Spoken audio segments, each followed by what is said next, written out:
Hindi ako pikon. Galit ako. Galit ko, hindi naman galit na galit talagang gustong pumatay na to. Galit na more of an irritation. Nairita ako sa binibitawan mong salita. Hindi ako galit. Galit in the sense na parang nairita nga. Ito, anak ng witing naman eh. Bakit man naman sabihin kung ano, yun. That was the reaction. So, hindi ako, walang pikunan dito. At hindi ako mapikon. Hindi ko ito personal. Yung mga taong niwala sa iyo ay ang magpapakuna, hindi, bahala sila. Hindi ako mapikon sa kanila. Naniwala ako sa kanila. Kay Vice President. That is your own lookout.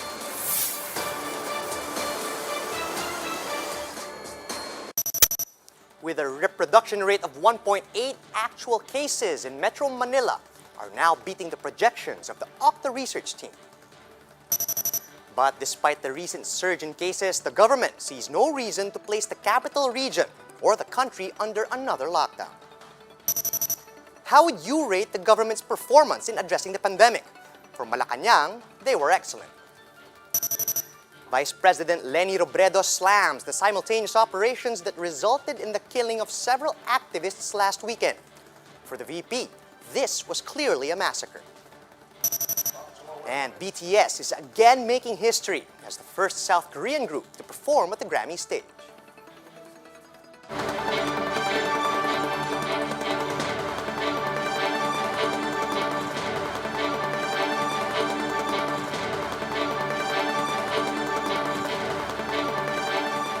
Fast, focused, and fearless. Here's everything you need to know as you jumpstart your day. I'm Charles Lejano. Starting off today's newscast with the OCTA research team's warning that actual COVID-19 cases in Metro Manila are now beating projections. The group says the reproduction rate of the virus in Metro Manila is at 1.8. With this, the surge in cases in NCR this month is rising faster than what they have projected. OCTA research member Guido David told 1PH sa Totoo Lang that the government may reduce capacity in establishments to prevent the further spread of COVID-19. That's on top of re-examining international border control measures to understand how the new variants entered the country. Although David adds that it is better to impose localized, targeted lockdowns for now. Right now, we're supporting the decision to have parang localized targeted lockdown. Pero syempre, we have to also re-examine or analyze kung ano yung, or assess kung ano yung if it's not working or if it's not working. Well, tricky yung quarantine status na stricter yung MUCD. Alam naman natin na allergic na yung mga tao sa even the thought of going back to a stricter quarantine dahil medyo na-devastate talaga yung economy natin. But we can still retain this as a last resort. Kumbaga sa movie, pag susubukan mo na lahat, walang gumagana, this is your blunt instrument that you can use. Pero we can use it as a last resort pag talagang umabot na tayo sa critical or catastrophic levels na sobrang dami na ng cases. Meanwhile, in an interview with The Big Story, testing czar Vince Dizon insists that the government is serious about taking action against the rising cases. However, he also emphasized the need to balance restrictions and the economy. That's why Dizon believes that the public and authority should work together to contain the spread of the virus. The most important and the most powerful and effective tool that we have is really the enforcement of the minimum health standards. The wearing of masks, the washing of hands, the distancing as much as possible. And if necessary, if and when necessary, we are going to lock down in the same way that LGUs like Pasay and other LGUs in NCR have already conducted localized lockdowns. Health Secretary Francisco Duque III says the government is prepared to boost its response capacity in light of the recent spikes in new cases. New COVID-19 infections breached the 3,000 mark for the fourth straight day yesterday, spurring fears that the country might be seeing the second wave of the virus. While Duque earlier said that it is too early to call it a second wave, he said the government is committed to remain on top of the situation.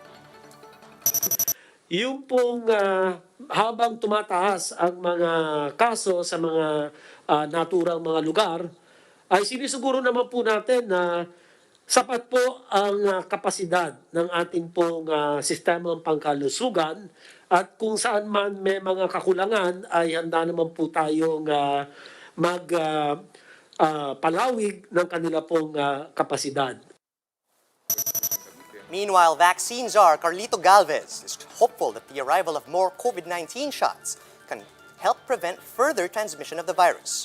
He said both the government and the private sector are set to receive the bulk of their vaccine orders between June and July of this year. Galvez says the country might have no less than 20 million vaccine doses by the second quarter. Kung makita po natin ang ating global vaccination, meron na po tayong 300 million plus. At ngayon po, Mr. President, ay tumaas po yung tinatawag nating daily rate natin na 7 million. And then, ang nakakatuwa po ay nakasama na po ang Pilipinas sa mga numero. At meron na po tayong more or less 44,000 na doses na na-administered. At yung ating doses ay na-delivered na po sa mga vaccination site, mga 463,000 plus. Here are the biggest stories from the dailies. Several government officials insist that there's no need to impose stricter community quarantine measures as of now. That's despite the surge in COVID-19 infections in the country. The Philippine Star notes that IATF co-chairperson Carlo Nograles and Health Undersecretary Maria Rosario Vergere both believe that granular lockdowns are the most appropriate strategies at this point. Vergere adds that another timeout for our health system is also not yet necessary. The Undersecretary told Pangmasa that the situation in hospitals is still manageable despite higher admission rates, and she notes that most hospitals still have about half of their COVID beds available for new patients. And this from Filipino Star ngayon. 1 year into the pandemic, PALA spokesperson Harry Roque claims that the Philippines has handled the COVID-19 crisis well. Roque says it's noteworthy how the Philippines is not even part of the top 20 countries with the highest cases and COVID death tolls, and he compared the country with the US, a superpower that has logged the most number of confirmed cases in the world. Still, the Philippines has lagged behind in pandemic response compared to our regional peers. To compare, our neighboring country Vietnam was able to keep their caseload below 3,000 with no more than 35 casualties. President Duterte once again lashed out at Vice President Leni Robredo, this time slamming her for supposedly sowing uncertainty and doubt over China's SINOVAC shots. The chief executive said Robredo's allegation that the government did not observe due process in its procurement of SINOVAC doses was misguided. Yan ho ang sinabi ko. Kasi ang unang lumabas na statement was just a simple na sana sinunod yung proseso. Yun ang statement ni Robredo. Na alam ko na kayo mismo sa task force, sinabi ko, cut the red tape. Yes, sir.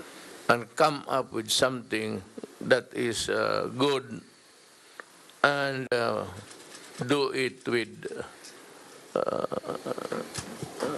do it fast. Yes, sir. Ang statement niya, sana nasunod ang proseso.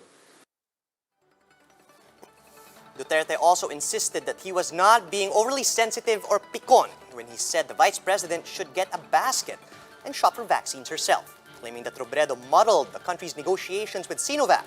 Duterte says she should, quote, think twice before running her mouth next time.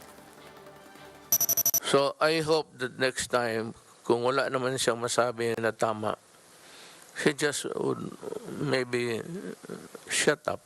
Yan ho, hindi ako napikon. Nagalit ako sa iyo. Kasi sabi ko, ano maklase ito? Na? Uubos na natin yung panahon na to convince ang tao until naman hindi na kumpleto yung proseso. So yung tao gumaganon. Yun ang iniiwasan natin.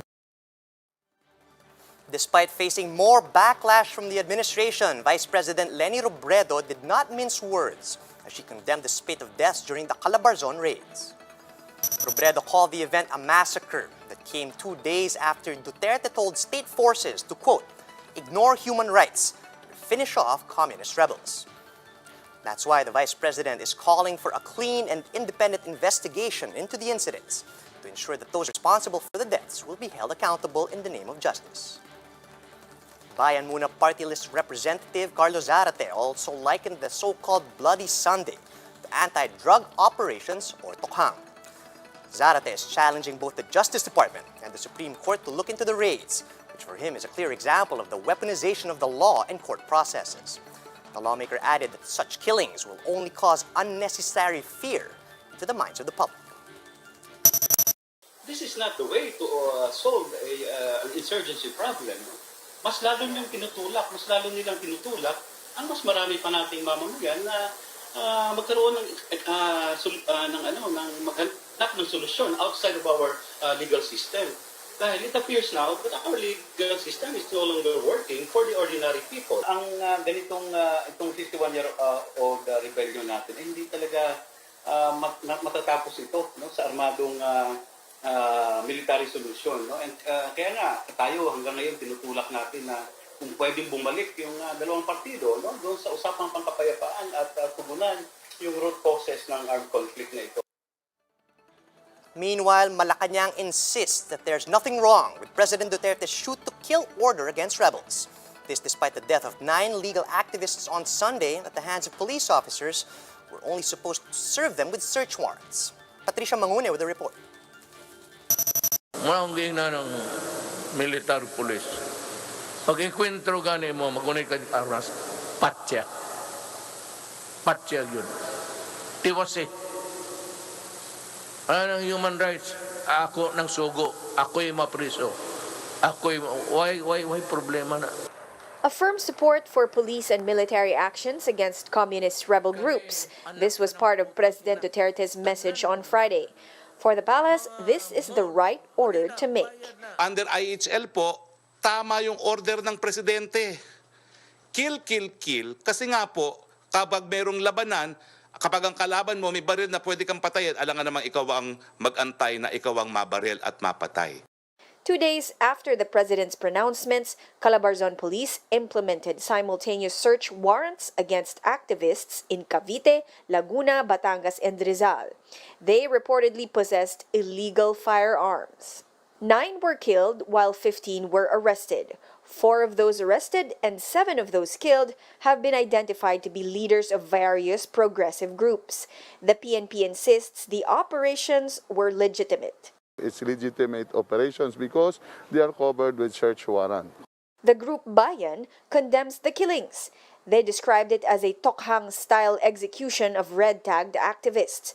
They say this was the same tactic used by police to arrest activists in Bacolod City back in 2019. There's already a pattern of abuse too glaring to ignore. Yung pattern of abuse, they apply for a search warrant, the judge issues a search warrant anywhere in the Philippines, gagamitin yung search warrant para pasukin ang tahanan, para arestuhin ang tao, taniman ng ebidensya, o kaya sa kaso na nangyari kahapon, patayin. Sobra na po. No? Hindi na po yan enforcement ng batas, hindi na po yan rule of law. No, Wild Wild West na yan, wala na pong rule of law na umiiral. Justice Secretary Menardo Guevara also isn't happy with the incident. Guevara recently admitted lapses in anti-drug operations on the part of the police. He says a sit-down with security personnel is needed. The incident is again filed under the ongoing Task Force Probe into Political Killings, or AO35 Task Force. The Commission on Human Rights says killings of red-tagged activists are escalating. The regional office in Calabarzon has now started an independent probe over the incident. For News 5, Patricia Mangune. We are One News.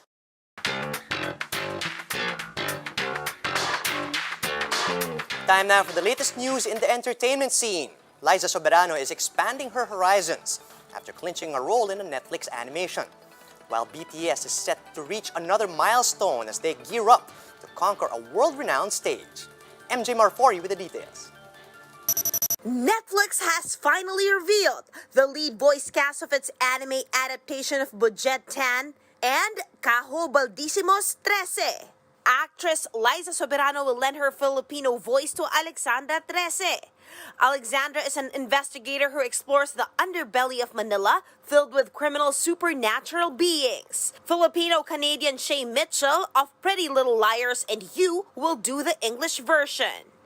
BTS, meanwhile, will make yet another history. They're the first Korean artist to perform in this year's Grammy Awards. BTS are nominated for Best Group Performance for Dynamite. Beyonce, who topped the nominees with 9 nods, won't perform. The Grammys will be held on March 14. For News 5, MJ Marfori, we are One News. And that's how the day is shaping up to be. Join us later at 10 a.m. as we monitor the day's biggest stories from sunrise to sundown. You can also catch One News on Signal Play. Just register for a free account at www.signalplay.com so you can stream One News live anytime, anywhere. I'm Charles Lejano. We are One News. Mask on, wash hands, and stay safe, Philippines.